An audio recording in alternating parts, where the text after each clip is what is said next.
Autolite and its 96,000 dealers bring you Mr. Cornell Wilde in a story taken from life.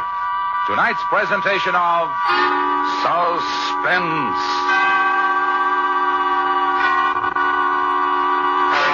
Tonight, Autolite presents The Flame, the terrifying study of a pyromaniac, starring Mr. Cornell Wilde.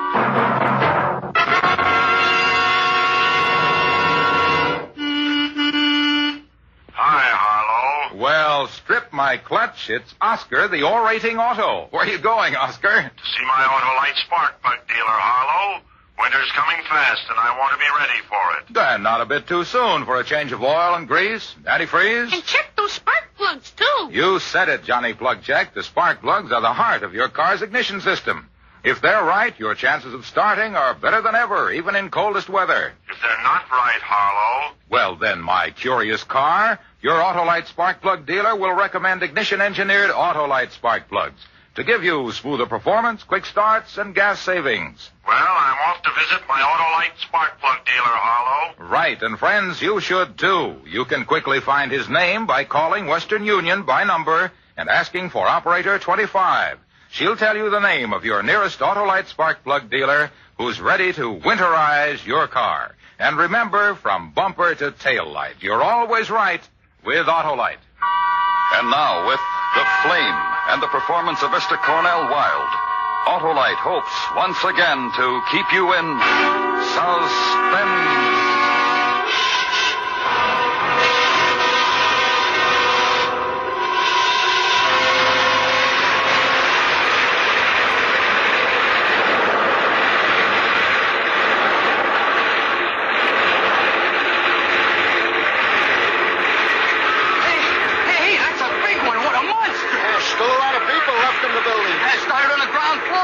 I guess so. I don't know. I just got here.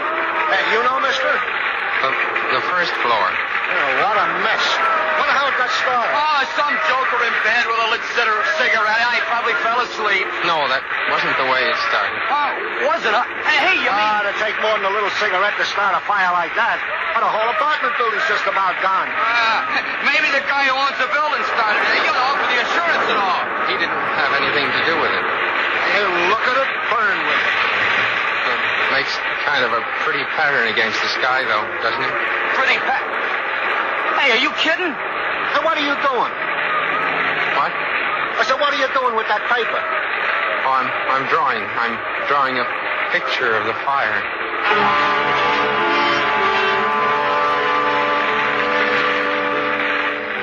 The big, heavy man in the turtleneck sweater got flushed in the face. Red, just like the fire across the street. It was burning big now.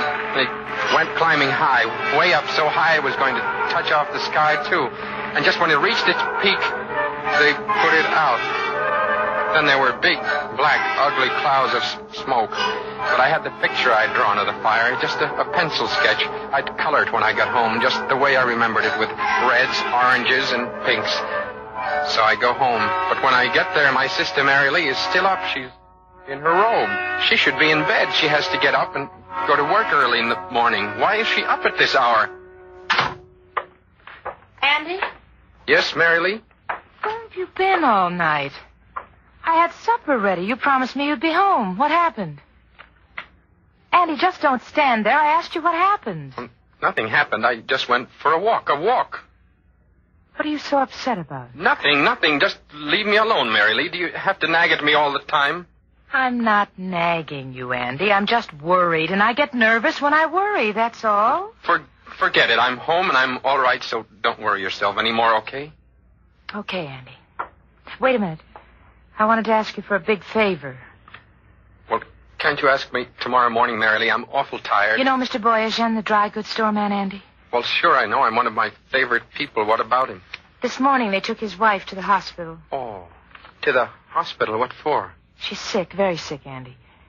Tonight on the way home from work, Mr. Boyajian stopped me and asked me if I'd talk to you about helping him. Well, help him out? Sure, I will, but how? Well, he may have to spend some time at the hospital with her. He doesn't have anybody he can leave in the shop to take care of it. He thought maybe you'd help him out, Andy. Well, that'd be all right with me, Mary Lee, but I don't know anything about the dry goods business. It isn't hard, Andy. I told him I thought you wouldn't mind at all. Besides, it'll give you a little something to do to keep you busy. You won't have to... Go ahead, say it. You won't have to roam the streets like a bum, just like Pa used to yell at me.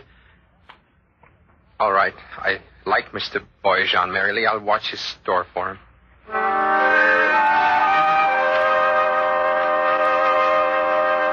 Mr. Boyajan was a man who looked like Santa Claus.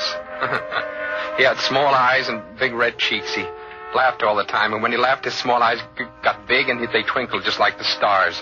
Or the flash of a flame when you strike a match and it suddenly flares up with colors and warmth. And you get a funny sensation in your stomach. That was Mr. Boyajan, the man who owned the dry goods store on Union Street. The following morning, Mr. Boyajan wasn't laughing, and there was no twinkle in his eyes. He looked sad sitting behind the counter.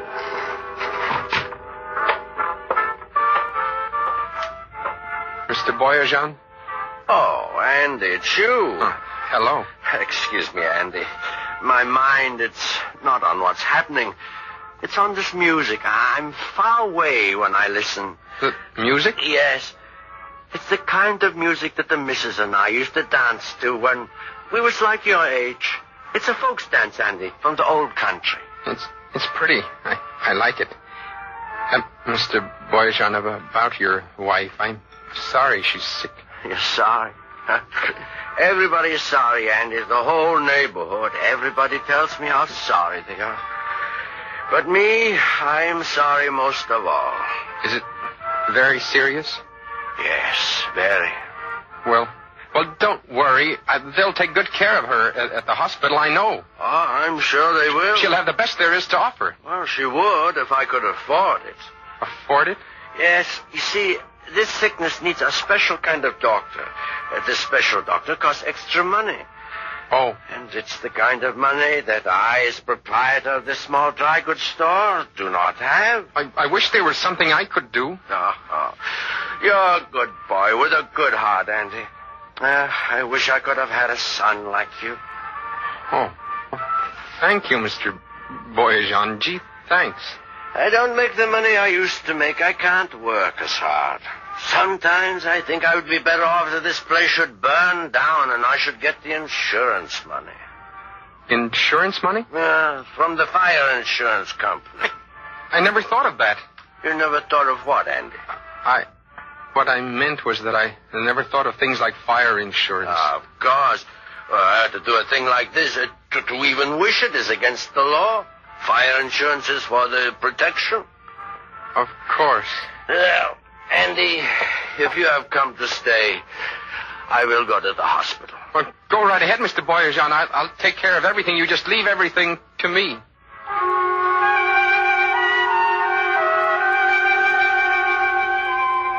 Mr. Boyajan looked so sad and tired as he walked out the door. Why did there have to be terrible things like this in the world? Why couldn't everything be beautiful and good? Beautiful and good like a nice big fire. Clean, warm, burning all the evil and hurt. It was so simple. I had to laugh. I decided I'd use the plumber's candle and the celluloid. That way all of the evidence would be destroyed and there'd be no way of investigating the claim. I started to get excited about it. I bought what I needed and went home. I got out Mary Lee's cake tin, went in my room and started to experiment. Andy, I wonder if you'd run down... What are you doing? What? What are you doing? Trying to start a fire? Well, nothing, Mary Lee. Nothing at all. Just a little gag. Gag? With my best cake tin. Oh, I'm sorry. Gag for what? Well, Needles and I, we had... Andy, you've been down at that pool room again, haven't you? So? Andy, what's the matter with you? Why aren't you like other men? What do you mean? I mean other fellows your age. They're out getting jobs, doing things. All you do is hang out at that pool room down by the Sound. Take walks at night. Draw pictures. What's wrong with my drawing pictures? Does it offend you? I don't know. I'm so disgusted I don't know anything. You're so right. You don't know anything. You're just like Pa. You look like him and you act like him. You don't know anything. You're just like Pa. Shut up. Get out of my room. Get out before I kill you.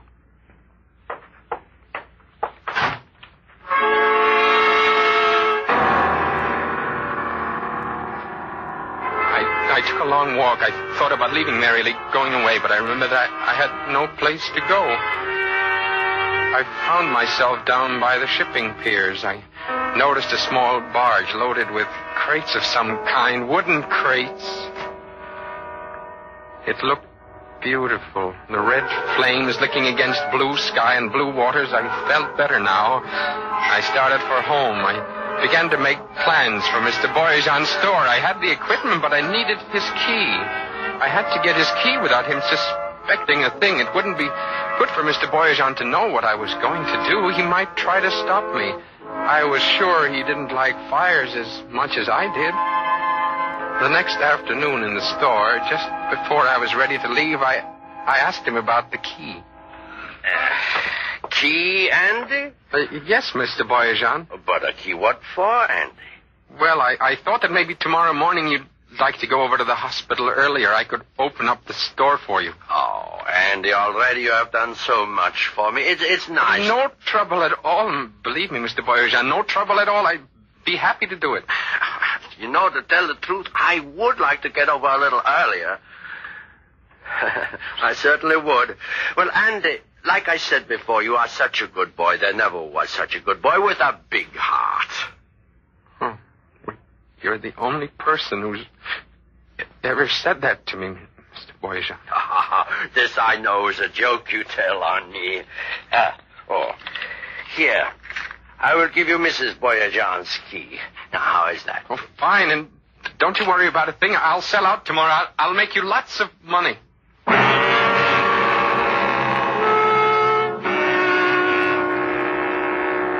I joked with Mary Lee at dinner that night. It surprised her, but it put her in a good mood. The nice part about the plumber's candle was that I could measure it to burn at any time. An hour would be plenty of time. About 9:30, I told Mary Lee I was going down to the corner drugstore for a few minutes. And down on Union, I waited until the block was almost deserted. Then I let myself into the dry goods store. Mr. Boyajan had a crate of little girls' dresses he just received. It would be perfect tinder. I lined the strips of celluloid up and set the plumber's candle on top of the crate. Then I struck a match and lit the candle. I watched the flame burn for just a moment. Then I went back up to the apartment and waited.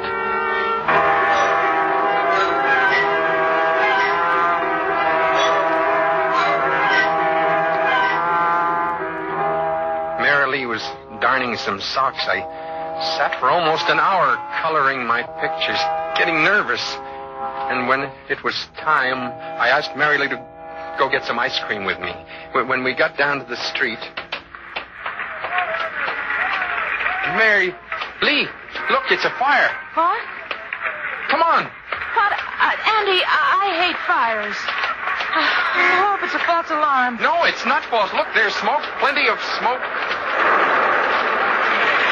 Hey, there it is, Mary Lee. There it is, right over there. Andy, it's Mr. Boyajan's dry goods store. Well, for heaven's sakes, what do you know, Mr. Boyajan's dry goods store? Oh, isn't that terrible? Poor Mr. Boyajan, he hasn't got enough trouble as it is. Don't feel sorry for him, Mary Lee. He's got insurance. I know, but how'd you know? Oh, we got to talking the other day. He told me about it. Hey, Andy, what'd he say? Hot one, huh? Oh, hello, Needles. Yeah, real hot. Andy, who's that they're carrying out? The old man. Mr. Boyajan? Yeah, somebody said he was passing by on his way home. He saw the fire and rushed inside to try to put it out. Crazy thing to do. Is he? Oh, no. Look at those flames. Look up at the sky, would you? Just like a torch. Just like a torch. It's beautiful.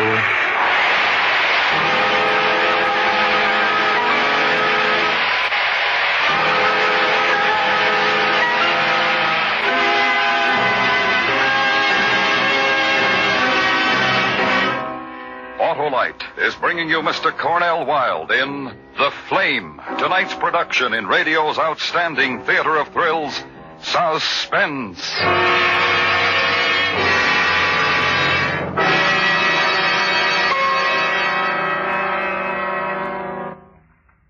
Harlow, I'm really set for cold weather now. Ah, winterized by your Autolite spark plug dealer, eh, Oscar? Yep. He changed my oil, grease, and put in antifreeze. And check those spark plugs, too. And that's important, Johnny Plug Check. When spark plugs are right, your chances of starting are better than ever in cold weather. And mine are really right, Harlow. My Autolite spark plug dealer replaced my worn-out spark plugs with world-famous Autolite spark plugs. For smoother performance, quick starts, and gas savings. Autolite spark plugs are ignition engineered and used as original factory equipment on many leading makes of our finest cars. So, friends, get your car winterized now. And check those spark plugs, too. Right, Johnny. And your neighborhood Autolite spark plug dealer is the only one with the exclusive Autolite plug check indicator to tell you instantly if your spark plugs are right for your type of driving. And he's the only one who can offer you a choice of standard or resistor type, ignition-engineered Autolite spark plugs. Remember, from bumper to tail light, you're always right with Autolite. And now, Autolite brings back to our Hollywood soundstage Mr. Cornell Wilde in Elliot Lewis's production of The Flame, a dramatic report well calculated to keep you in suspense.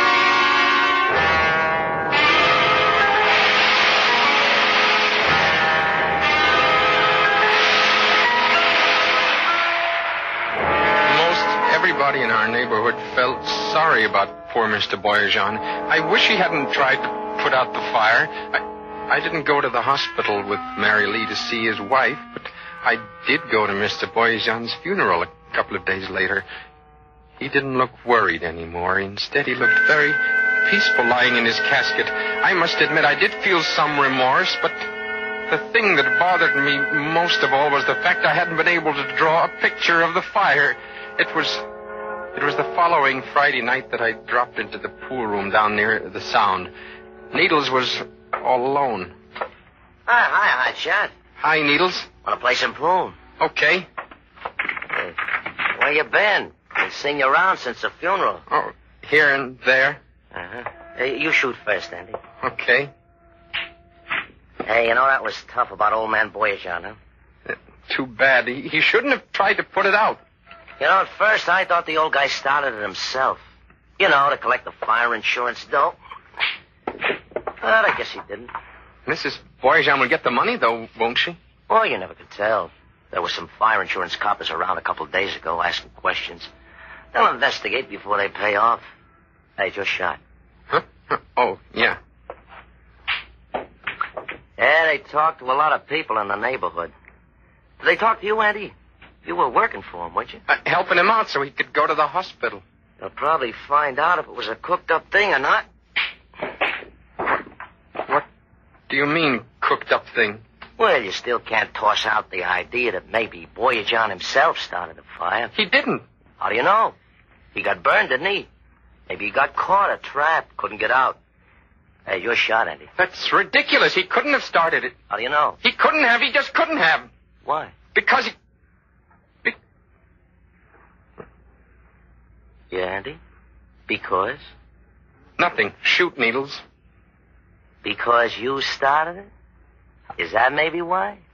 I said shoot, Needles. What did you want to do, Andy? Help the old guy out? I said shoot. Well, that was right decent of you, Andy.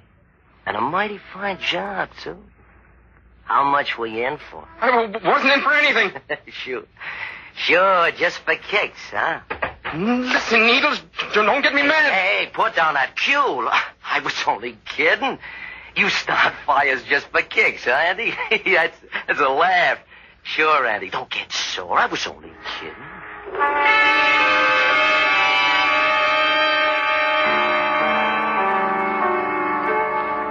Needles was the type of guy that got into all kinds of trouble. I wish he didn't get on my nerves so much.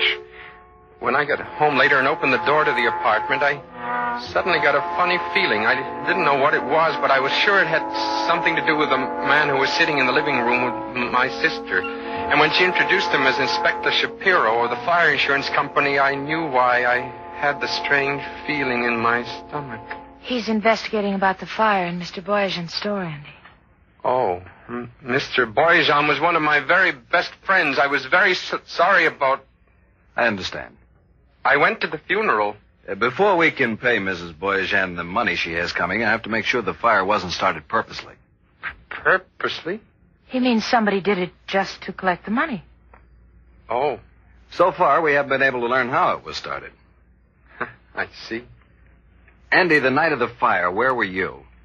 I can answer that, Inspector. He was right here in this room with me. I see. I remember. I was darning some socks, and Andy was drawing. Oh, and Mary Lee, he doesn't want to hear about that. He loves to draw. You want to be an artist? Well, no, I just like to draw. I see. You worked for Mr. Boyajian while his wife was in the hospital. At least that's what your sister told me. I did it to help him out, Inspector Shapiro. I didn't do it for the money. Did anyone come in while you were there? Someone who may have talked to him? Inspector Shapiro, if you're trying to prove that Mr. Boyajian started that fire himself, you're wrong. He wasn't that kind of man. I know he didn't start the fire. I guess you're a blind alley for us, too.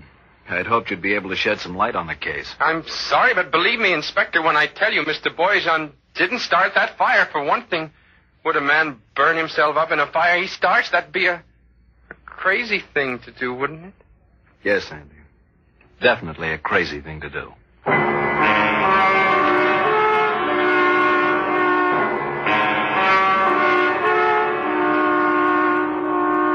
Inspector Shapiro was not a stupid man. I could see that. I was going to have to be a little more careful for a little while anyway, until the investigation was over. I hoped that nothing would go wrong, that Mrs. Boyajian would get the money. About 2 weeks later, I saw Needles was standing in front of the pool room down near the Sound. He called me over, said he had something very important to talk to me about. We went in the back room of the pool room. He closed the door and... Cigarette, Andy? You know I don't smoke, Needles. Of course not, pal. Of course not. Well, Hotshot, how's firebugging these days, huh? Is that supposed to be a cute remark, Needles? What's the matter? Can't you take a little kid? Not that kind. What's the idea of striking the matches? Huh? Oh, it's just a nervous habit, I guess. Yeah, it's a nervous habit. Pretty flame, huh, Andy? Say what you have to say. I was thinking about poor Mrs. Boyajian, Andy. What if they hold up the claim, huh? Poor Mrs. Boyajian.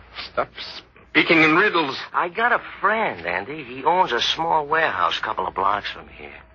He don't make much money with his small warehouse, and he'd like to get rid of it. One night his place burns down, just like that. He's very, very sad. But then he gets happy because he collects quite a bit of fire insurance. Fire insurance? Yeah, fire insurance. My friend would pay good money if his warehouse burned down. Good money. He would? You could help out poor Mrs. Boyajian, Andy. I don't know. And just think of the fun you'll have. A flame, and you'll make it. I'll make it. That's right, Andy.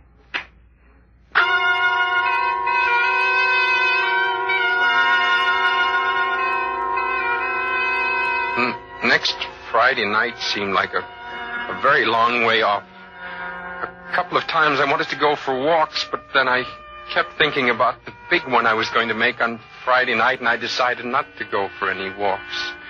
I got some money from Needles and bought all the stuff I needed, the celluloid and the plumber's candles. I met Needles' friend on Thursday, and he took me on a tour of the warehouse. It was a 3-story building. When I finished going through it, I decided it would be best to start 2 fires on the 3rd floor and 1 on the 1st. When I got home, I let myself in, but I didn't close the door because I heard voices coming from my room. It was Mary Lee in a voice that gave me a funny feeling. You never bothered to look at this scrapbook? Why? He draws pictures. Your brother's a very dangerous man. I never suspected anything. I never bothered to look at the pictures he's drawn. He'll have to be turned over to the authorities. They'll give him proper medical treatment. He's a dangerous man with a dangerous sickness. I got to call Needles.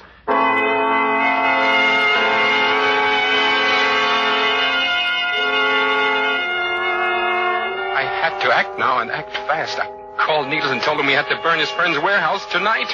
Tomorrow night would be no good because I'd have to leave Seattle now. He didn't want to at first because we hadn't planned it that way, but then he finally agreed. He met me in front of the warehouse a little before 9. I set 2 fires up on the 3rd floor, and then we went down to the 1st, and I started another one. Hey, come on. No, wait. Let's watch it for a while. Are you crazy? This place is going to go up like a tinderbox. We're liable to get caught. I said I want to watch it for a while. I'm going to draw a picture. Oh, you're loony as a nut. Come on, Andy. Let's get out of here. Well, you go ahead, Needles. I'll be along in a little while. Come on, Andy. Come on. Don't be crazy. I'm glad I brought my pencil and pad with me. I think this is going to be a beautiful one.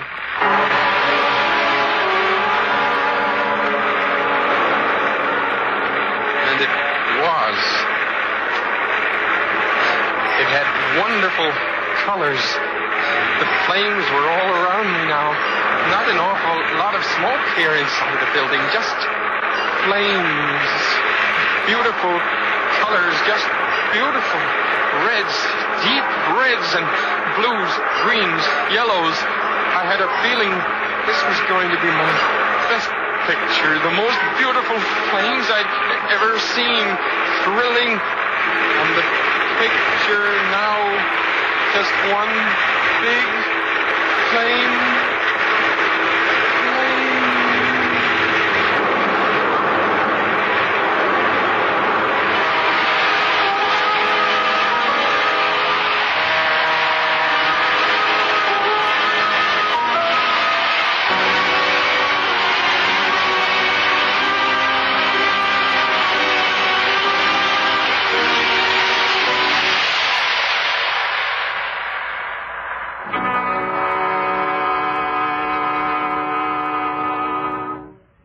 Suspense.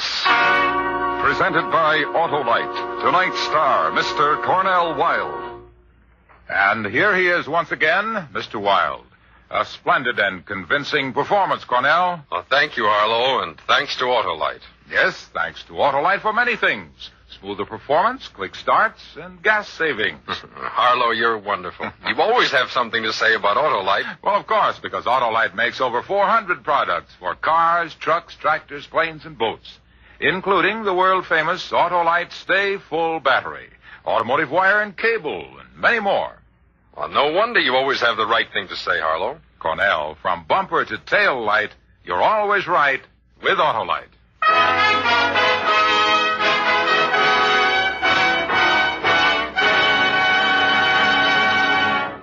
Next week on Suspense, our star will be Mr. Ray Milland in another story based on actual events concerning a British gunboat trapped by communist fire 100 miles from help. A dramatic report we call The Log of the Marne. In weeks to come, we shall also present Mr. Richard Widmark and Mr. John Lund, all on Suspense. Suspense is produced and directed by Elliot Lewis, with music composed by Lucian Morowick and conducted by Lud Gluskin. The Flame was written for Suspense by Richard George Pedicini. In tonight's story, Kathy Lewis was heard as Mary Lee, Sidney Miller as Needles, and Joseph Kearns as Boyajan. Featured in the cast were Harry Bartell, Bert Holland, and Charles Calvert. Cornell Wilde will soon be seen starring in the Cecil B. DeMille production, The Greatest Show on Earth. And remember, next week on Suspense, Mr. Ray Milland in another story based on actual events. A dramatic report we call The Log of the Marne. For the location of your nearest Autolite battery or spark plug dealer, or your nearest authorized Autolite service station, phone Western Union by number and ask for Operator 25. Switch to Autolite. Good night. This is the CBS Radio Network.